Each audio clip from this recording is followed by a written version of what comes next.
이제 하나님 말씀 보겠습니다. 우리 마태복음 17장 9절로 13절입니다. 마태복음 17장 9절로 13절 우리 한 절씩 교도하겠습니다. 그들이 산에서 내려올 때에 예수께서 명하여 이르시되 인자가 죽은 자 가운데서 살아나기 전에는 본 것을 아무에게도 이르지 말라 하시니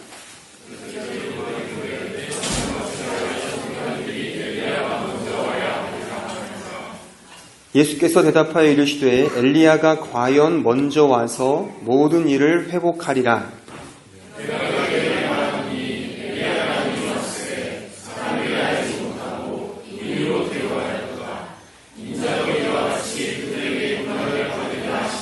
같이 봅니다. 그제서야 제자들이 예수께서 말씀하신 것이 세례 요한인 줄을 깨달으니라. 아멘.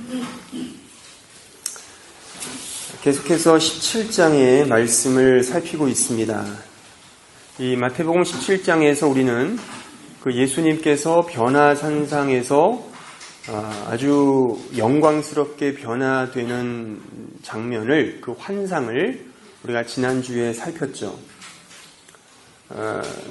구약을 대표하는 모세와 엘리야를 동원해서 예수님은 어쩌면 그 하나님의 아들로서, 그 성자 하나님으로서의 그 본래의 본질, 그 하나님 되심이 그 변화산상에서 아주 충만하게 드러났다고 그렇게 생각할 수가 있습니다. 하지만 그 환상은 그렇게 오래 가지 않고 이제 다시금 현실로 돌아오게 되죠. 그리고 나서 이제 주어진 말씀이 이제 오늘 읽은 이 본문의 말씀입니다. 이 말씀에서 이 말씀을 기록한 마태는 어떤 나름의 의도를 가졌는지 제자들이 이렇게 예수님께 질문을 하는 것으로 시작합니다. 바로 10절이죠. 그러면 어찌하여 서기관들이 엘리야가 먼저 와야 하리라 하나이까? 라는 질문을 던진다 이거죠. 마태는 지금의 자신의 복음서를 통해 예수님을 이렇게 가르치면서 그가 어떤 의도와 의미를 가지고 이 질문을 이 부분에 기록하고 있는지 우리는 오늘 이 시간을 통해서 살펴야 되는 것입니다. 그것은 바로 이런 것입니다. 과연 이 사람이 이 나사렛 예수가 과연 메시아가 맞는가? 라고 하는 그 질문인 것이죠. 또한 그가 가져다주는 그 구원의 내용은 과연 무엇인가에 대한 그 질문. 그것을 바로 이렇게 말하자면 어찌하여 서기관들이 엘리야가 먼저 와야 되냐라는 그 질문을 통하여 지금 우리에게 던지고 있다는 사실인 것입니다. 우리가 이 부분을 오늘 설교를 통해서 좀 더 집중해서 생각해 보고자 합니다. 먼저 우리 말라기 4장에 한번 가보실까요? 구약 성경 말라기 4장 5절로 6절의 말씀입니다. 아이들이 좀 떠들어도 설교를 듣는 데는 이렇게 집중을 해야지 마시고 잘 들어주시면 좋겠습니다. 애들이야 떠드는 거 어떡하겠습니까? 네. 자, 같이 우리 5절로 6절 말씀을 읽겠습니다. 왜냐하면 제 딸도 거기에 한몫하기 때문에. 자, 우리 5절 6절 말씀 같이 읽겠습니다. 시작. 보라, 여호와의 크고 두려운 날이 이르기 전에 내가 선지자 엘리야를 너희에게 보내리니 그가 아버지의 마음을 자녀에게로 돌이키게 하고 자녀들의 마음을 그들의 아버지에게로 돌이키게 하리라. 돌이키지 아니하면 두렵건대 내가 와서 저주로 그 땅을 칠까 하노라 하시니라. 이게 구약 성경 마지막 책인 말라기 선지자의 글이에요. 그러니까 말라기는 구약 시대 마지막 선지자라 그러거든요. 여러분들이 구약 성경 맨 마지막 책이 말라기서잖아요, 그죠? 이 말라기가 마지막 예언을 한 게 이 얘기인 거예요. 엘리야가 먼저 올 것이다. 그러니까는 예수님 당시의 모든 사람들은 다 메시아가 오시기 전에 엘리야라는 선지자가 어떤 형태든지 올 거라고 믿었어요. 가르쳤고. 그리고 나서 이제 말라기가 예언한 이후에 400년 가까이 이제 선지자가 끊깁니다. 400년 뒤에 이제 신약 시대가 들어서는 거죠. 그런데 지금 이 제자들의 질문은 뭐냐면 이런 거예요. 자, 지금 내가 따르고 있는 메시아, 그러니까 당신이, 예수님 당신이 메시아라면 두 가지 문제가 발생하는데 어떻게 엘리야가 먼저 오지 않고 당신이 먼저 왔습니까? 그렇잖아요. 지금 예언대로 한다면 예수님이 진짜 메시아라면 그 예수님 오시기 전에 엘리야가 와야 되는데 지금 우리는 17장에 와서 그러니까 예수님께서 등장하신 이후에 엘리야가 나타났단 말이죠. 그러니까 제자들이 보기에는 이게 약간 아이러니한 거죠. 아니 엘리야가 지금 나타났네? 원래 가르침으로 의하면 당신 전에 와야 되는 게 맞는데 라는 질문인 거예요. 그러니까 이 질문의 뉘앙스 속에는 물론 대놓고 말할 수 없지만 진짜 당신이 메시아가 맞습니까? 라고 하는 그 약간의 의구심이 그 질문 속에 포함되어 있다는 사실이죠. 또 하나의 문제는 뭐냐면 그러니까 예수께서 그 질문에 대해 답을 하시죠. 뭐라 답하십니까? 이미 왔다 이거죠. 그가 누굽니까? 그가 변화산상에서 온 그 엘리야가 아니라 내 전에 왔던 누구예요? 세례 요한이라 이거죠. 그러니까 세례 요한이 엘리야가 맞아요. 그러니까 구약 성경 아까 읽었던 말라기서에서 엘리야가 먼저 온다는 그 사람이 누구를 의미하냐면 신약 시대를 처음 열었던 사람 바로 세례 요한이죠. 시기적으로도 세례 요한은 예수님 태어나기 전 6개월형이에요. 6개월형. 게다가 먼저 공적인 생애를 시작했죠. 그러니까 맞아요. 이 예언대로.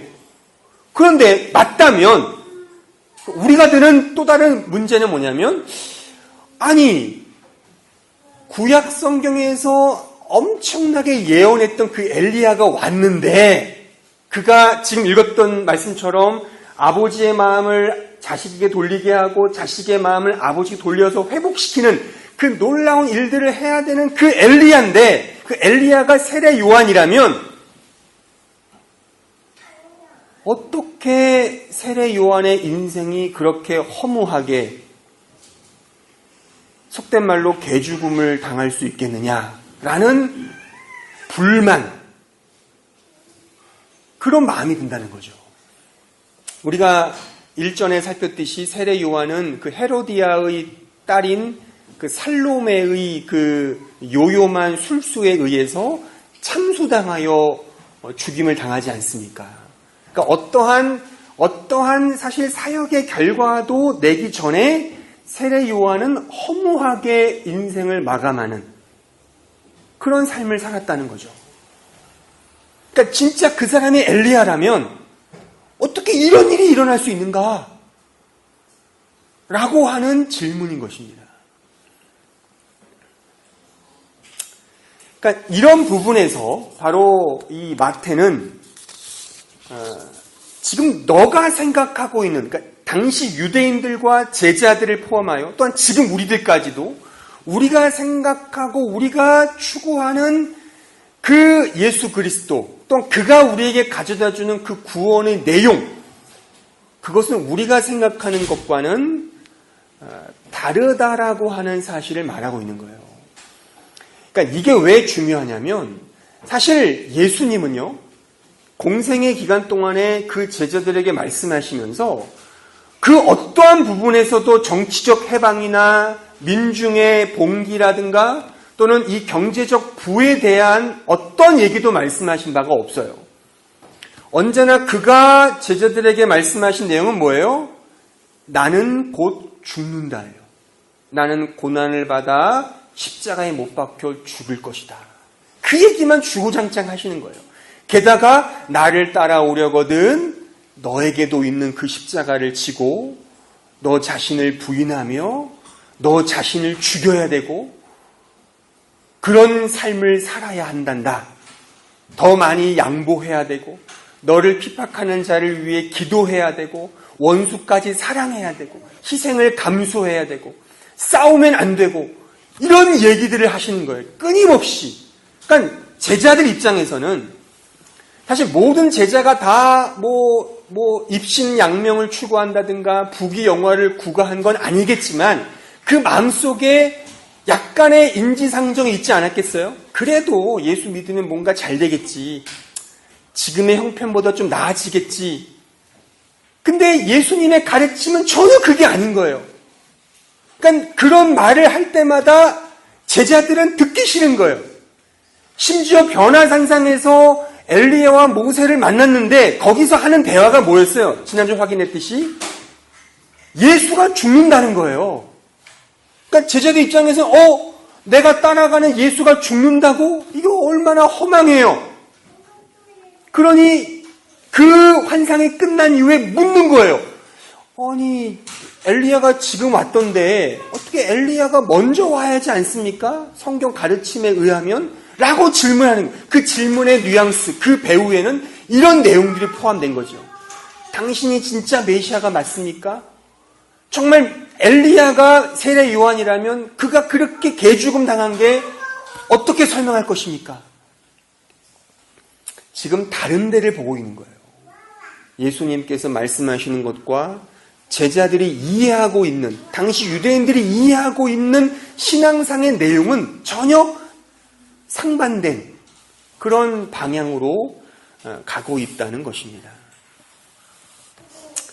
이쯤 되어서 우리 기독교가 말하는 아주 중요한 명제, 신앙의 명제 하나를 제가 소개하고자 합니다. 그것은 뭐냐면 고난은, 즉 그리스도의 십자가 고난은 우리의 구원의 내용입니다. 구원의 내용으로서 그리스도의 고난, 이 명제를 우리는 기억을 해야 돼요. 여러분들이 어디선가 어디선가 복음에 대한 이야기를 들었다면 이런 진술들을 한 번쯤은 들으셨을 거예요. 뭐냐면 우리의 구원의 방편으로서의 예수 그리스도의 십자가, 그 방편, 어떤 방법으로서의 예수 그리스도의 십자가 고난에 대해서는 우리가 복음을 좀 들었다면 한 번쯤은 들었을 것인데 지금 제가 설명한 이 부분, 구원의 내용으로서의 그리스도의 십자가 고난에 대해서는 좀 생소하리라 생각을 합니다. 먼저 우리 구원의 방편으로서의 그리스도의 고난은 우리가 알듯이 이런 거예요. 우리가 그리스도를 통하여, 그리스도의 십자가 고난을 통하여 우리가 구원을 받았다는 거죠. 그러니까 이런 통하여, 어떤 수단으로 그걸 도구화하여 우리가 구원을 받았다는 진술은 굉장히 많습니다. 그러니까 대표적인 성경의 말씀을 읽어보면 에베소서 2장 8절을 한번 읽어볼까요? 자, 같이 함께 읽겠습니다. 시작. 너희는 그 은혜에 의하여 믿음으로 말미암아 구원을 받았으니 이것은 너희에게서 난 것이 아니요 하나님의 선물이라. 거기 보시면 너희는 그 은혜에 의하여, 그러니까 by grace죠. 영어 성경으로 보면. 또한 믿음으로 말미암아, through faith예요. 그러니까 through라는 것과 by라는 전치사는 다 도구를 의미하거든요. 뭘 통하여 구원을 받는다는 거예요. 그러니까 이게 모든 사람이 죄를 범하였음에 하나님의 영광에 이르지 못하더니 그리스도 예수 안에 있는 속량으로 말미암아, 그의 십자가의 구속으로 말미암아 우리가 의롭다 되었다 이거예요. 그 예수의 십자가를 통하여 우리가 구원을 받은 겁니다. 그 그리스도의 고난을 통하여. 그러니까 여러분들이 이 홀에 들어오기 위해서는 저기 있는 저 문을 통과해 들어왔잖아요.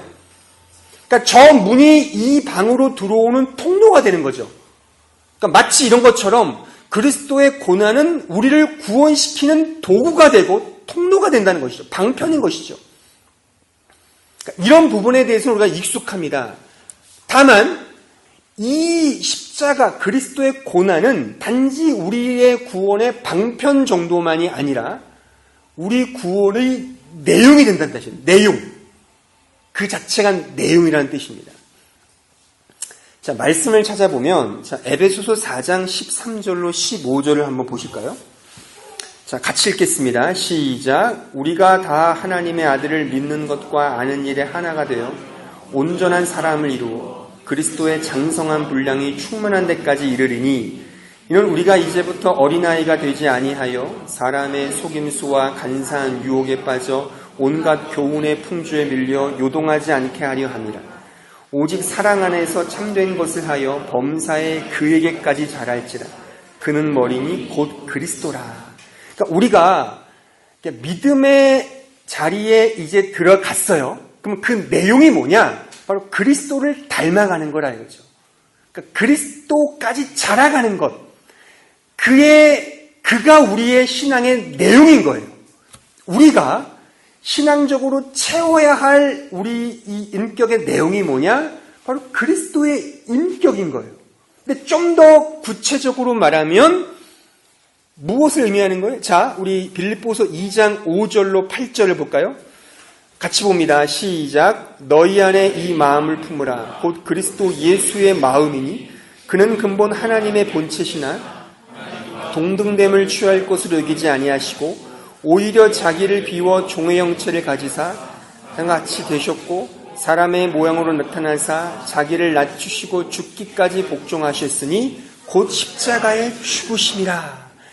자, 우리가 잘 아는 말씀인데 대단히 중요한 말씀이에요. 이 지금 설교의 맥락에서 뭐냐면 우리가 신앙으로 채워야 될 내용은 그리스도 그분이에요. 근데 그분의 뭐냐? 그분의 마음이에요. 그분의 마음에 뭐냐? 그분의 고난이라 이거예요. 그러니까 그리스도의 십자가 고난은 단지 우리를 구원으로 이끄는 방편 정도만이 아니라 우리가 우리 마음에 채워야 할 내용으로서 구원의 내용으로서 그리스도의 고난이 거기에 상정되어 있다는 사실인 것입니다. 자, 빌립보서 1장 29절을 볼까요? 29절 같이 봅니다. 시작. 그리스도를 위하여 너희에게 은혜를 주신 것은 다만 그를 믿을 뿐 아니라 또한 그를 위하여 고난도 받게 하려 하심이라. 보세요. 그러니까 그리스도의 마음을 본받는 게 뭐냐? 그리스도가 사셨던 그 고난의 길을 우리도 걷는 거예요. 이게 신앙생활인 겁니다. 그러니까 고난은 선택의 사항이 아니라 특별한 사람에게만 주어지는 어떤 상급, 어떤 내용, 어떤 그런 이 단계가 아니라 우리가 신자라면, 우리가 예수를 믿는다면 이제 우리에게 찾아오는 내용, 내 안에 채워야 될 것이 무엇인가? 바로 그리스도의 그 고난, 또 우리에게 주어진 고난이라는 사실이에요. 그러니까 이것은 우리가 채워야 될 내용이라는 사실을 기억을 해야 되는 겁니다. 다른 말씀으로 보면 고린도후서 4장 8절이에요. 10절까지 다 같이 봅니다. 시작. 우리가 사방으로 우겨쌈을 당하여도 쌓이지 아니하며 답답한 일을 당하여도 낙심하지 아니하며 박해를 받아도 버림받지 아니하며 거꾸로 트림을 당하여도 망하지 아니하고 우리가 항상 예수의 죽음을 몸에 짊어지는 예수의 생명에 또한 우리 몸에 나타나게 하려 합니다. 10절을 다시 보십시오. 우리가 항상 예수의 죽음을 몸에 짊어진다는 거죠. 그러니까 우리의 구원은 그리스도의 고난에 동참하는 것입니다. 이 말을 지금 읽은 말씀으로 말하면 그 예수의 죽음을 내 몸에 짊어지는 거죠. 우리에게 주어진 그 십자가들, 우리가 16장에서 계속 살폈듯이 주님을 따르기 위해 나에게 주어진 그 십자가를 우리가 짊어지는 거예요. 그게 신앙생활인 거예요. 그걸 내 내용으로 채우는 것이죠. 하지만 우리는 이렇게 생각하지 않아요. 우리는 이 신앙의 내용과는 너무나도 다른 내용을 우리는 우리 마음 속에 또는 우리의 인격 속에 채우려고 하는 것은 아닌지, 이를테면 세상적 성공, 부귀, 영화, 출세, 건강, 명예, 권력, 이런 것들이 신앙의 내용으로 채색되어 있지는 않은지, 그것은 결코 성경이 말하는 신앙의 내용이 아닌 것입니다. 만약 여러분들이 마트에 가서 닭스프를 샀다고 생각해 봅시다. 근데 집에 돌아와서 그 봉지를 열었는데 내가 먹어야 될 닭스프가 아니라 인간이 먹기에는 너무나도 불쾌한 닭 모이가 들어있다고 생각해 보세요. 이게 뭐지? 이게 사기네? 불만제로에 신고해야 되겠다. 그런 생각이 들잖아요. 잘됐다. 닭 모이가 필요했었는데 닭 주면 되겠다. 뭐 그럴 수도 있겠죠. 그러니까 내용이 다른 거예요, 내용이. 그러니까 여러분들이 잘 들으십시오. 교회에 와서 신앙생활 한다는 게 뭐냐? 고난의 길을 걸어가는 거예요, 이제. 여기 와서 세상적으로 성공하는 거, 기대하는 거, 인지상정이겠죠. 그게 성경이 말하는 신앙의 내용이 아니란 말이에요. 그리스도를 닮아가는 거예요. 그럼 뭘 닮아가는 거예요? 그분이 가셨던 십자가의 길을 걸어가는 거라 이거죠. 그게 우리의 신앙의 내용. 그러니까 그리스도의 십자가는 우리에게 내용으로서 주어진다는 생각. 우리의 쉽게 말해 모델인 거죠. 내가 따라가야 할 신앙의 모델인 거예요. 모형인 거예요. 모범인 거예요. 예수의 삶은 따로 있고 성경의 가르침은 따로 있고 그냥 이 세상에서 잘 먹고 잘 사는 것이 신앙의 내용으로 굳어진다면 이건 불행한 겁니다. 근데 오늘날 이런 신자들이 굉장히 많죠. 또 이런 잘못된 내용으로 채워진 복음이 불티나게 팔려요. 잘 되는 나, 성공하는 나, 야베스의 축복이니, 예수 믿으면 강건해지고 건강해지고 성공하고 출세하고 입시도 붙고, 이런 거는 아닙니다. 하지만 이 당시에 유대인들과 제자들은 그렇게 많이 오해했던 거죠. 그러니까 우리가 이 부분에서 명확하게 여러분들 기억해야 될 건 뭐냐면, 이건 제 얘기가 아니에요. 문성수 목사의 독특한 강조, 독특한 철학이 아닙니다. 성경의 가르침이에요. 여기는 맨날 그런 고난, 자기 부인, 이런 것만 가르치는 교회인가 봐. 저기 가니까 성공하고 잘 되는 이런 거 가르치던데, 이거는 잘못된 겁니다. 여러분 꼭 기억하셔야 돼요. 성경은 그런 거 가르치지 않아요. 언제나 예수님을 따라서 좁은 길을 걸어가게 가르치는 거예요. 그것이 신앙의 내용인 거예요. 내가 내 인격과 내 삶 속에 채워야 할 인격, 그 내용. 바로 그것이 그리스도의 고난, 우리의 고난, 십자가라고 하는 사실인 것입니다. 이제 여기서 한 걸음 더 들어가 봅시다. 그렇다면 그 고난이, 그러니까 우리 모두에게 있는 그 고난이 어떤 양상으로 우리의 신앙생활 속에 펼쳐지느냐라고 하는 문제죠. 이것은 우리 각자가 우리의 삶 속에서 어떻게 행동하고 어떻게 순종하느냐에 따라서 그 영향이 달라지는 거예요. 그 고난을 대하는 우리의 태도, 우리의 순종의 어떤 여지에 따라서 우리에게 언제나 있는 그 고난, 그 십자가는 아주 다양한 형태와 다양한 모습으로 우리에게 적용된다는 것입니다. 저는 세 가지로 이 고난을 대하는 우리의 태도를 세 가지로 한번 생각해 보았습니다.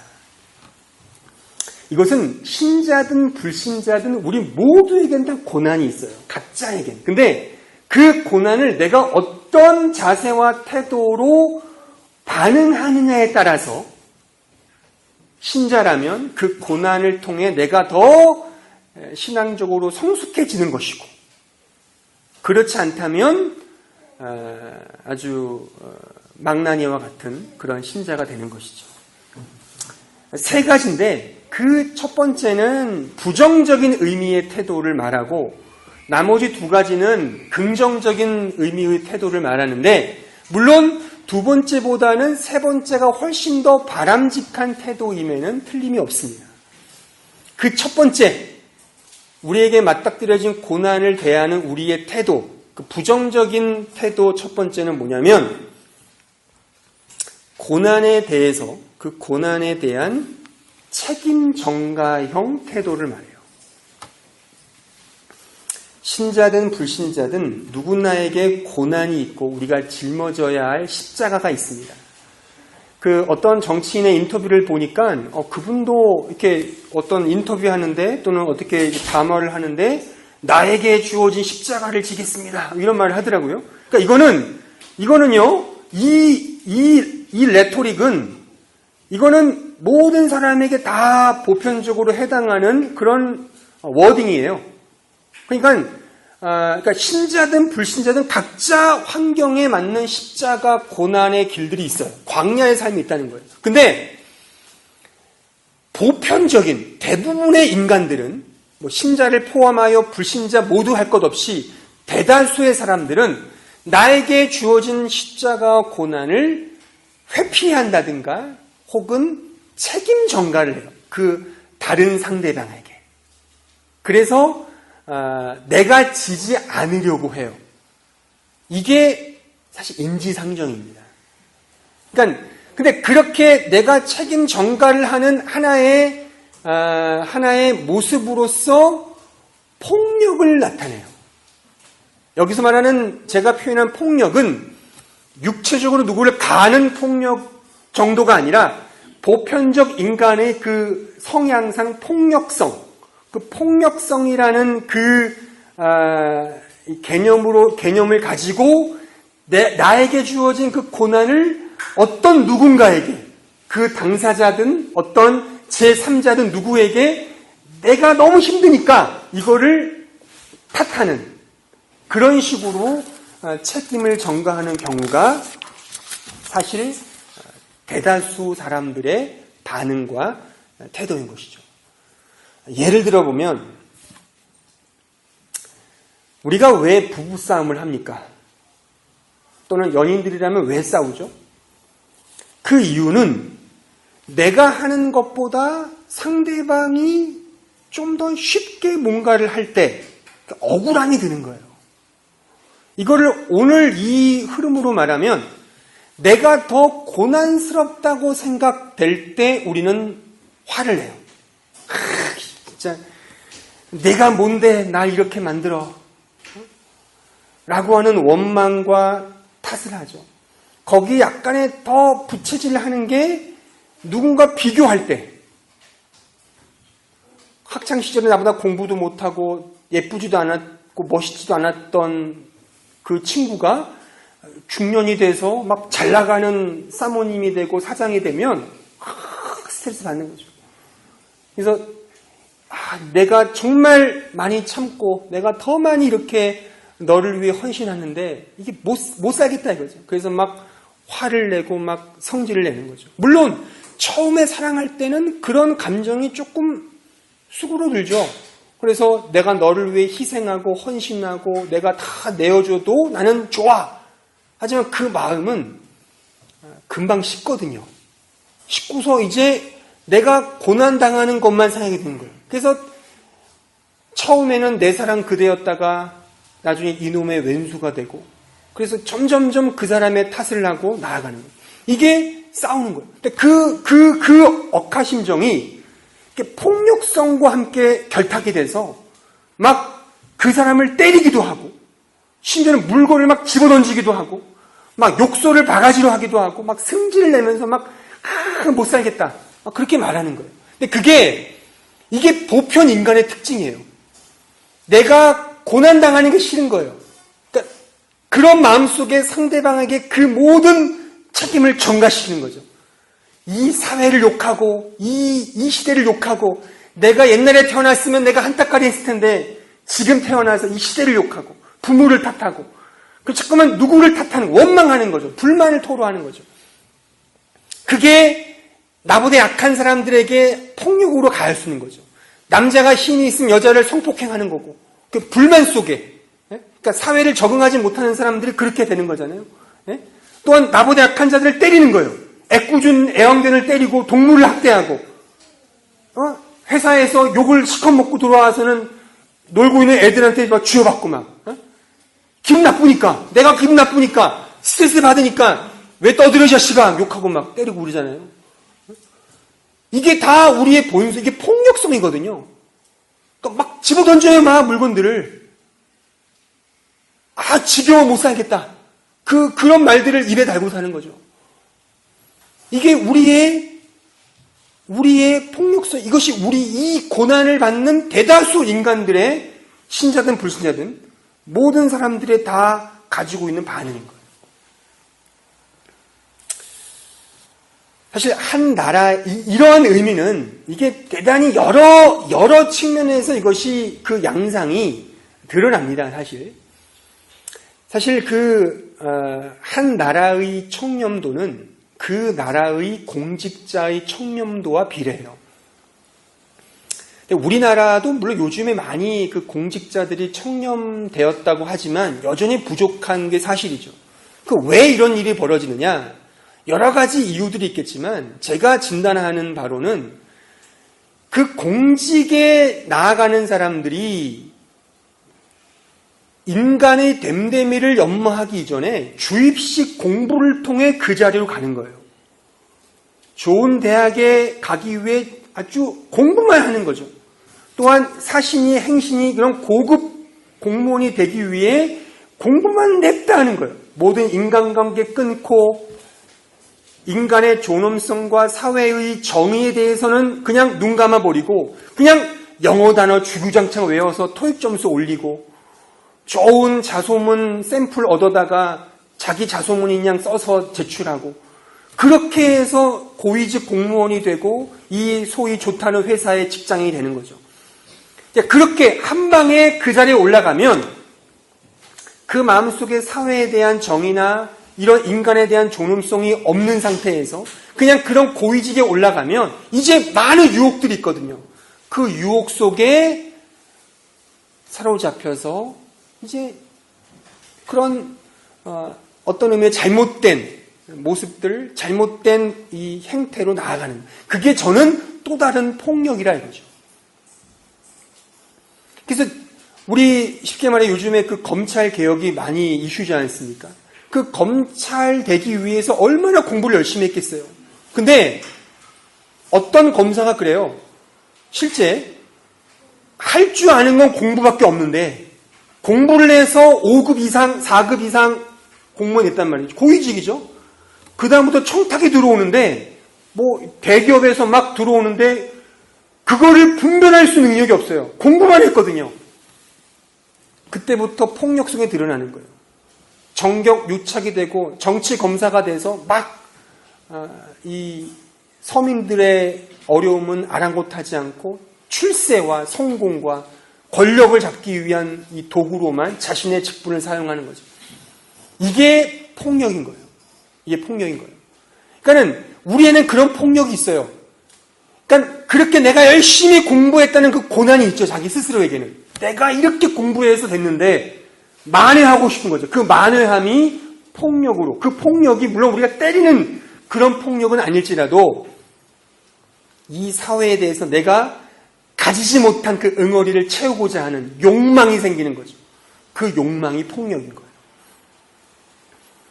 그러니까 우리는 이렇듯 이 모든 이 우리에게 주어진 고난과 어려움들을 다 책임 전가식으로 하는 태도가 있을 수 있습니다. 신자든 불신자든 남을 탓하고 남을 이렇게 그 폭력으로 가하는 저로 한 가지 예를 들면 제가 이곳에 부임한 지 2년 반이 지났어요. 처음에 왔을 때는 좀 낯설었죠. 하지만 조금 지난 지금은 조금 익숙해졌고 진짜 우리 교회라는 생각이 많이 들어요. 근데 한번 상상을 해보자고요. 저나 여러분들이나 다 마찬가지인데 이게 내 교회, 우리 교회라고 생각해서 내가 이렇게 교회를 위해 헌신하고 저렇게 충성했는데 알아주질 않아. 내가 이렇게 열심히 했는데 나를 이따위로 대해? 거기에 불만이 생기는 거죠. 그게 잠재적 폭력성이에요. 그게 어느 순간 뭔가와 딱 결탈되면 나도 모르는 사이에 그게 확 나와서 막 분노를 일으킨다든가 확 그냥 누구를 막 겁박한다든가 막 이렇게 나가는 거예요. 그래서 어떤 분이 그랬다면서요. 너무 열심히 애써서 우리 교회가 부족해서 사례금 많이 드리지 못하는데 한 20만 원이라도 좀 올려드리자. 그랬는데 그거 얘기했다고 필요 없어! 그게 뭐 하는 짓이야!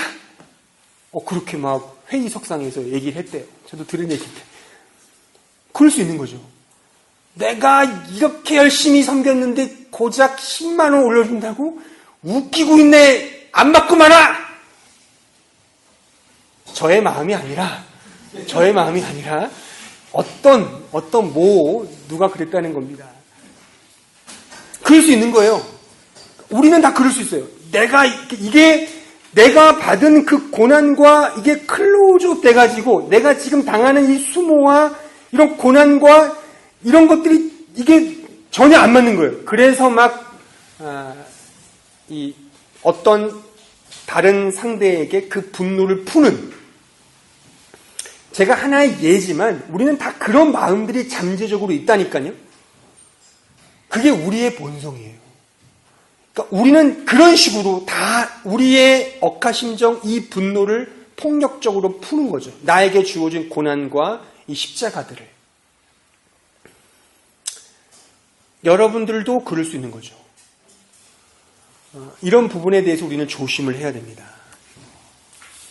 두 번째, 좀 긍정적인 면으로 넘어가서 이제 우리가 이런 고난에 대해서 우리가 어떤 태도로 나아가야 되느냐, 그 두 번째 태도는 고난에 대한 자족하는 태도로 나아가야 한다라는 뜻입니다. 자족하는 태도. 자, 이것은 긍정적인 신앙적 태도입니다. 그러니까 내가 받는 고난과 십자가에 대해서 하나님의 말씀과 그리스도의 고난을 묵상하며 인내하고 참는 태도를 말하는 거예요. 그러니까 스스로가 자족하는 거죠. 내가 말씀을 묵상하면서 그리스도를 바라보면서 내가 참고 인내하자 라고 하는 그런 태도와 반응을 말하는 겁니다. 자, 관련 말씀을 좀 찾아보면 마태복음 10장 16절로 22절을 한번 찾아볼까요? 자, 같이 한번 읽어보겠습니다. 시작. 보라, 내가 너희를 보냄이 양을 이리 가운데로 보냄과 같도다. 그러므로 너희는 뱀같이 지혜롭고 비둘기같이 순결하라. 사람들을 삼가라. 그들이 너희를 공회에 넘겨주겠고 그들이 회당에서 채찍질하리라. 또 너희가 나로 말미암아 총독들과 임금들 앞에 끌려가리니 이는 그들과 이방인들에게 증거가 되게 하려 하심이라. 너희를 넘겨줄 때에 어떻게 또는 무엇을 말할까 염려하지 말라. 그때에 너희에게 할 말을 주시리니 말하는 이는 너희가 아니라 너희 속에서 말씀하시는 이 곧 너희 아버지의 성령이시니라. 장차 형제가 형제를 아버지가 자식을 죽는 데에 내주며 자식들이 부모를 대적하여 죽게 하리라. 또 너희가 내 이름으로 말미암아 모든 사람에게 미움을 받을 것이나 끝까지 견디는 자는 구원을 얻으리라.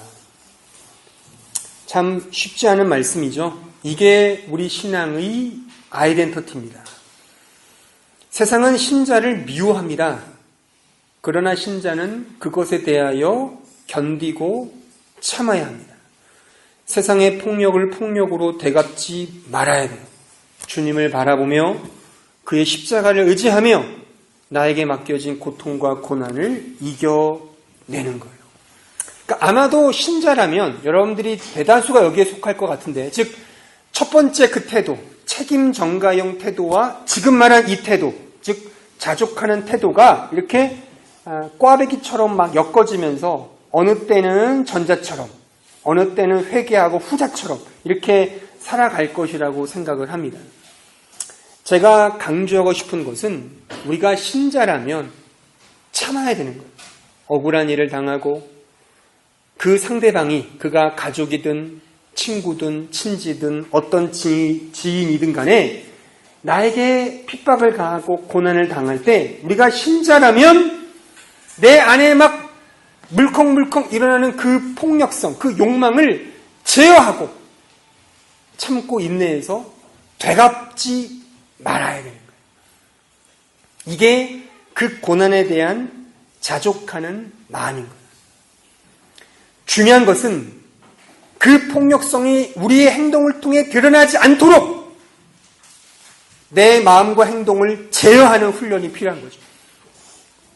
여러분들, 우리는요, 그러니까 예수님의 가르침에 이런 게 있지 않습니까? 마음으로 범한 죄와 행동으로 범한 죄는 같다 이거죠.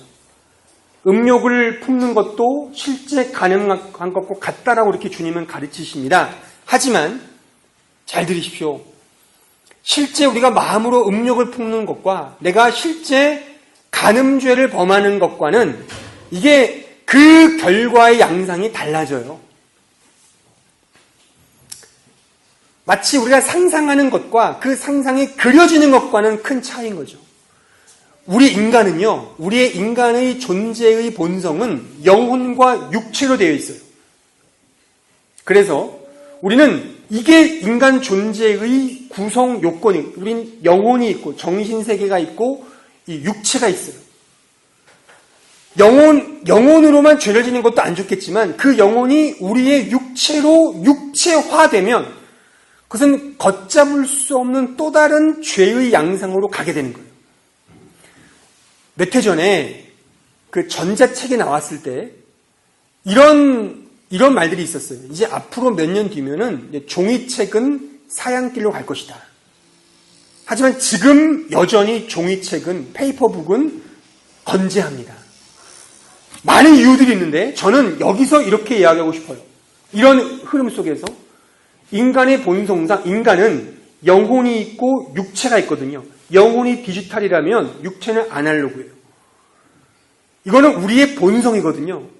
우리가 아무리 디지털을 좋아해도 아날로그가 없이는 불가능해요.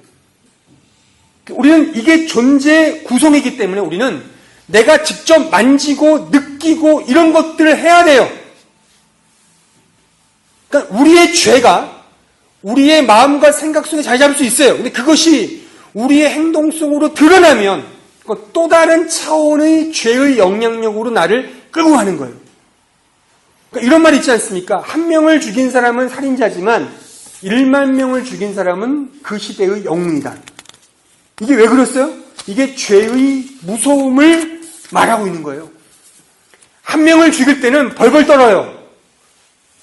계속 죽이잖아요? 사람 죽이는 게 닭 잡는 것과 똑같이 되는 거예요. 좀 잔인한 얘기지만. 이게 소위 연쇄살인 범들이 그렇게 하잖아요. 사람 죽이는 거를 그냥 아무렇지 않게 죽여요. 그게 처음부터 그랬을까요? 처음에는 벌벌 떨 수 있겠죠. 한 번도 안 해본 거니까. 습관화되면, 그 행동으로 습관화되면 무섭게 되는 거예요. 그러니까 여러분들이 우리의 마음속에 들어온 그 어떤 고난에 대해서, 우리가 당면한 고난에 대해서 자꾸만 누구를 탓하고 그 탓함이 폭력성으로 드러나면 계속 된다니까. 신자도요. 그 분노를 주체하지 못하는 신자들이 많습니다. 그래서 우리가 회의할 때 보면요. 그게 여실히 드러나거든요. 이게 언제나 자족하는 훈련을 한 사람들은 이게 이렇게 해서 안 되겠구나. 자기를 눌러요. 근데 언제나 이렇게 집에서 센 바가지 밖에서도 안 새겠어요? 그러니까 막 집에서 막 개판 친 사람 나와서 막 그렇게 되는 거예요. 그게 내가 자족하는 훈련을 해야 되는 거죠. 그러니까 그 원초가 제가 오늘 이 설교 속에는 고난을 당할 때 내가 어떻게 태도로 반응하느냐, 그게 행동으로 옮겨지지 않도록 우리가 불만이 있을 수 있죠. 사회에, 부모에 대하여, 친구에 대하여, 가족에 대하여, 지인들에 대하여 막 억하심정이 생길 수 있죠. 하지만 그것이 중요한 것은 자족의 훈련을 통하여 그래. 그러니까 상대방이 잘못을 했어요. 거기에 대해 되갚는 게 신자가 아니라니까요. 거기에 대하여 내가 인내하는 거예요. 쉽지 않죠. 핍박하는데 그 핍박에 대하여 고소해야죠. 그렇게 해야 되잖아요. 근데 성경의 가르침은 참는 거라 이거죠. 용서하는 거라 이거죠. 그게 어떻게 쉽겠습니까? 그러니까 이것은 하루아침에 되는 것이 아니라 언제나 말씀을 묵상하면서 그리스도의 그 고난, 그분이 걸어가신 그 고난의 그리스도를 바라보면서 내가 끊임없이 자족하는 훈련을 행해야 한다는 사실인 것입니다.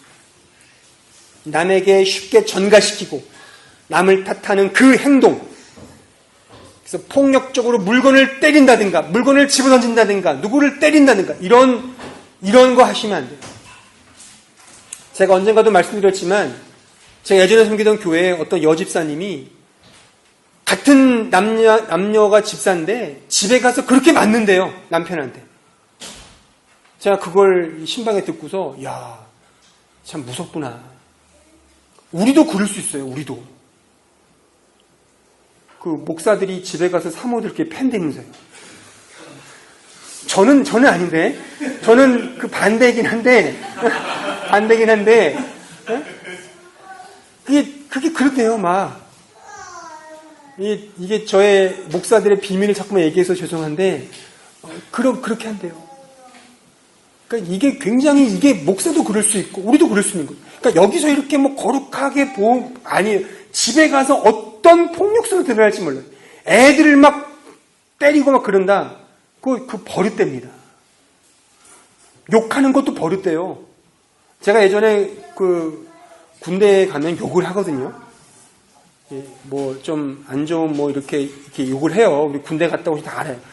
저도 믿음 있는 청년이었는데 군대 생활 3년 동안에 싸제에 나와서, 그러니까 휴가 나와서 친구를 만나면 욕을 했어요.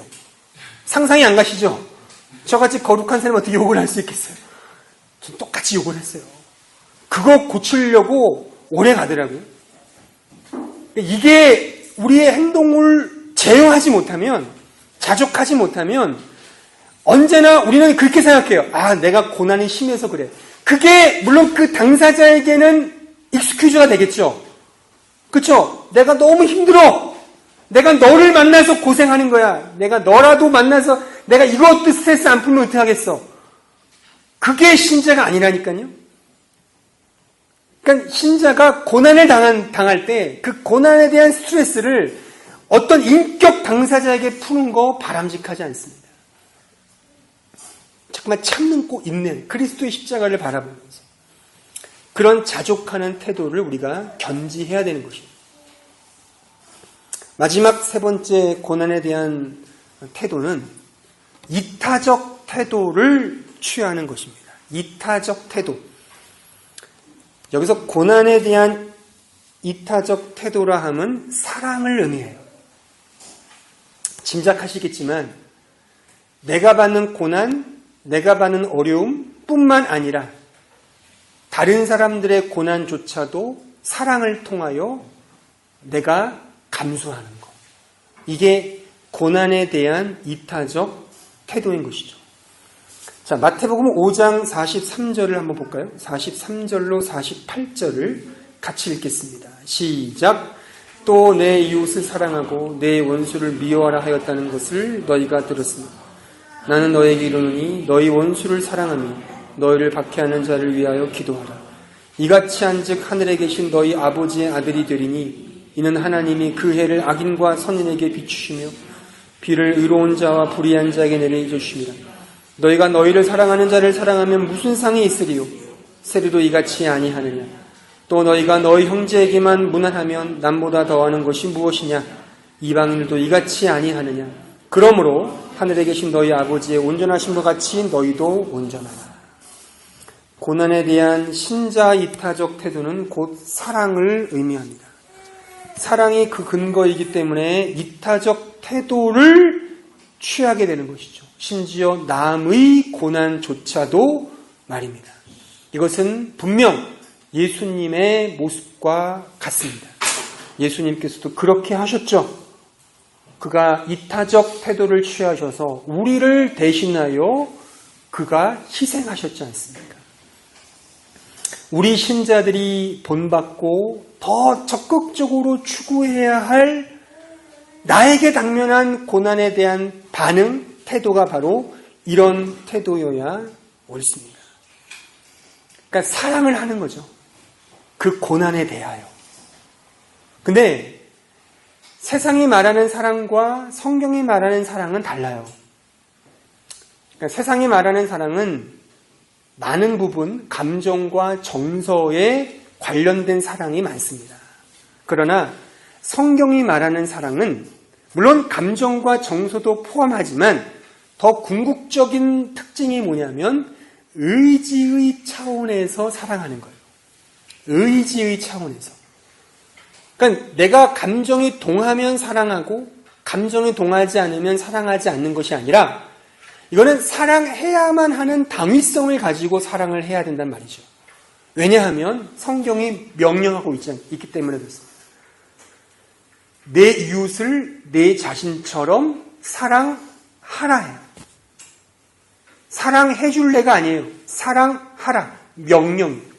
그러니까 우리의 사랑의 가치는 의지라고 하는 사실을 기억을 해야 되는 거예요. 의지. 내가 내 의지를 동원하여 사랑을 수행해야 하는, 그러니까 순종해야 하는, 그렇게 행위로 보여야 하는 것임을 우리는 기억을 해야 되는 것이에요.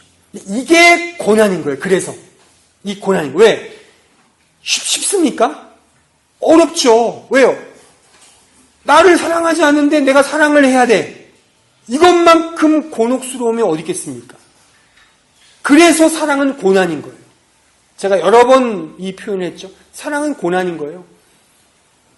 그러니까 더 많이 사랑하는 쪽에서 더 많이 고난을 감수하는 거예요. 부모와 자식 간에 부모가 더 많이 사랑하는 거죠. 왜요? 더 많이 감수하잖아요. 그러니까 우리가 감정적으로 사랑을 이해하시면 안 돼요. 이것은 내가 해야 하는 것으로서 이해를 해야 되는 겁니다. 내가 호감을 가져서 사랑하는 게 아니에요.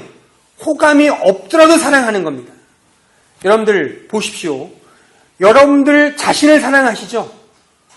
여러분들 자신에 대하여 호감을 가지십니까? 사실 호감과는 상관없이 사랑하지 않나요? 저는요, 개인적으로 그 영화배우 조지 클루니를 좋아해요. 조지 클루니 아시죠? 그 잘생긴 배우 있습니다. 남자로서 그 사람을 볼 때, 이야, 진짜 매력이 많다. 너무 닮고 싶은 그런 영화배우인데, 저를 보면, 저는 맹탕이에요. 그러니까, 하지만 저는 조지 클루니보다 저를 더 사랑해요. 저보다 그 사람에게 더 호감이 가지만, 저는 그 사람보다 저를 훨씬 많이가 무색할 정도로 사랑하죠. 저는 3딸이 있습니다. 아시겠지만. 눈에 넣어도 아프지 않는 저의 사랑하는 딸들이에요. 근데 감정적으로 생각해 봅시다. 누구를 닮았겠어요? 앞에서는 저를 닮았겠죠. 비교적으로 봅시다. 요즘 잘 나가는 아이돌 스타 아이유, 소녀시대의 그런 수지나 소녀시대 맞나요? 수지가? 아니죠. 수지 이런 사람들. 유나. 얼마나 예뻐요. 제 딸들과 비교하면 어느 쪽에 더 호감이 갈까요? 감정적으로.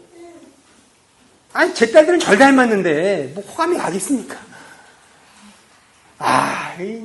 아이유 너무 예쁘다. 그냥 마음이 동해지잖아요. 호감이 가죠. 하지만 내 목숨을 바꿀 정도로 사랑하는 것은 유나가 아니라 저를 닮은 제 딸들인 거예요.